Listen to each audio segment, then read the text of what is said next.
Welcome to this week's Real Estate Report on the Finance News Network. I'm Bianca Harchi. This week we start uncovering suburbs within 10 k's of mainland CBDs where property is going for less than the median capital city price. We speak with Solar Shop Australia founder Adrian Ferraretto about the changes to the solar credit scheme, as well as who benefits, and whether the new scheme will be free of the mistakes made under Labor's insulation scheme. And in our tax tip of the week, we look at what you can claim and what you can't when it comes to legal expenses with rental property. But first, let's catch up on this week's property news with Lelda Smits.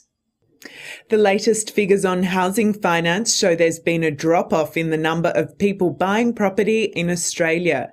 According to the Bureau of Statistics, housing finance commitments for owner-occupied properties fell 3.9% in June to a seasonally adjusted 46,420. The value of loans for investment fell 3.6% to a seasonally adjusted 7,324. Meanwhile, a global survey published in The Economist magazine has found that Australian property market is the most overvalued in the developed world.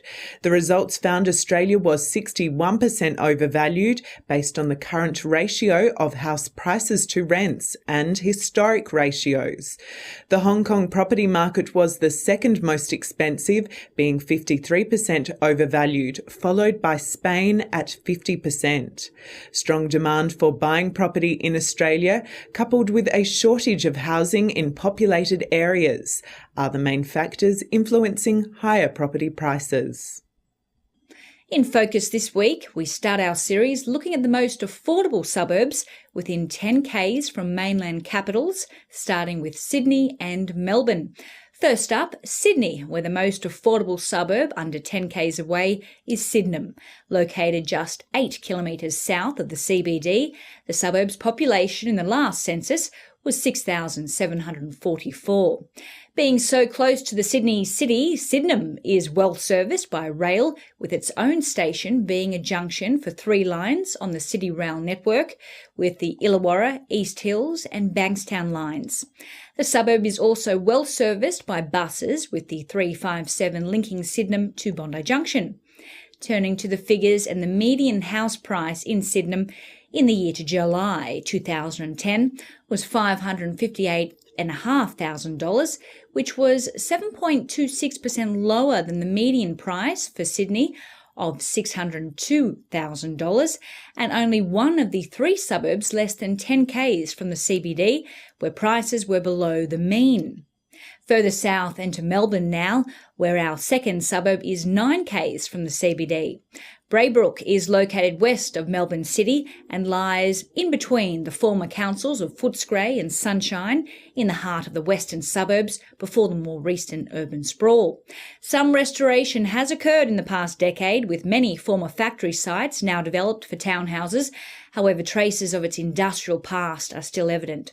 6 bus routes go through Braybrook, with services operated by Melbourne's Buslink and Westrans, with rail accessible to Tottenham and Sunshine railway stations, although neither is located in Braybrook. The suburb's population in the 2006 census was nearly 7,000, with about a third of the residents born overseas. The median house price in Braybrook for the year to July 2010 was $390,000. That's nearly 25% lower than the Melbourne median price of $515,000, and only one of the 5 suburbs located under 10 k's from the CBD with prices below the median. Time for this week's interview with Solar Shop Australia founder Adrian Ferraretto, who explains the changes to the solar credit scheme, the benefits, what most people do with their solar credits, and whether the new scheme will be free of the mistakes made under Labor's insulation scheme. Yeah, the new solar credit scheme is up and running now, and I suppose the main key difference from the old solar homes and community program is that there is no more means test with the solar credit scheme. It used to be if your household earned less than $100,000 a year, you were able to get the $8,000 rebate. That's been scrapped. It's now available to all households. It also used to be only available to your primary place of residence, but now It's available to holiday homes or body corporates or community groups and businesses and churches and so on. So that federal government subsidy is now being broadened, with a much wider scope. Plus, on top of that, pretty much now every state or most states here in Australia have now got feed-in tariffs as well. The feed-in tariff is, when you buy electricity, you're buying it for about 20 cents a unit from your electricity company. When you're selling it back to the electricity company, they're mandated to buy off you at anywhere between 40 to 60 cents a unit. So you're getting 2 to 3 times more back for that electricity that you sell compared to when you buy it. And that's now operational in Queensland, New South Wales, ACT, Victoria, South Australia, and now Western Australia as well, which has started on the 1st of August. So you're really able to double dip right now. You're getting an upfront discount when you're buying the system, plus you're getting rewarded for the life of the system after it's been installed in most states around Australia.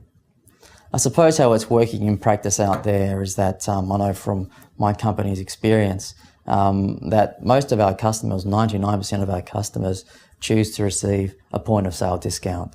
So when they buy a system from Solar Shop, instead of paying $12,000 for a system, they'll pay $6,000 or $5,000 for a system because we can pay them for the rebate up front. I suppose whenever the government throws money into a scheme, you tend to get a boom scenario quickly followed by a bust, as we saw in other industries, a la insulation. But I suppose there's a big difference here for the solar panel industry. I mean, with insulation, you're able to get it installed for free. But with solar panels, you still have to put in your dollars as well as the government dollars to have a system installed on your house. It's not free.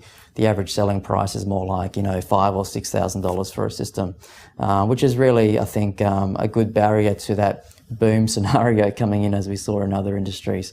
So what we've experienced so far since solar credits have started is more of a sustainable or an orderly uptake. It's still, good growth and good solid business and many households, thousands of households across the country installing solar panels, but at a different rate, I suppose, to what we saw with other industries.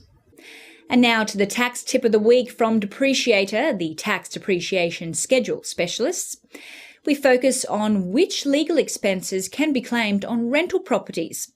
The cost of preparing a lease agreement with your tenant and evicting a non-paying tenant is an allowable deduction that can be claimed, but you can't claim solicitor's fees for the purchase of the property, as these are considered a capital expense. Legal costs associated with defending your title of the property, for example, defending an action by the mortgagee to take possession of the property where you have defaulted on your mortgage, are also considered capital expenses.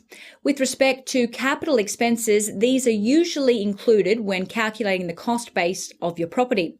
The cost base of the capital gains tax asset is generally the cost of the asset when you bought it. However, it also includes certain other costs associated with purchasing or acquiring, holding and selling and disposing the asset. These can help you reduce the amount of CGT you pay when you sell the property. As always, this is general advice only, and you should consult your accountant or tax professional before making any decisions. And that's it for the Real Estate Report for this Monday, the 16th of August. Thanks for joining us. I'm Bianca Harchi for the Finance News Network.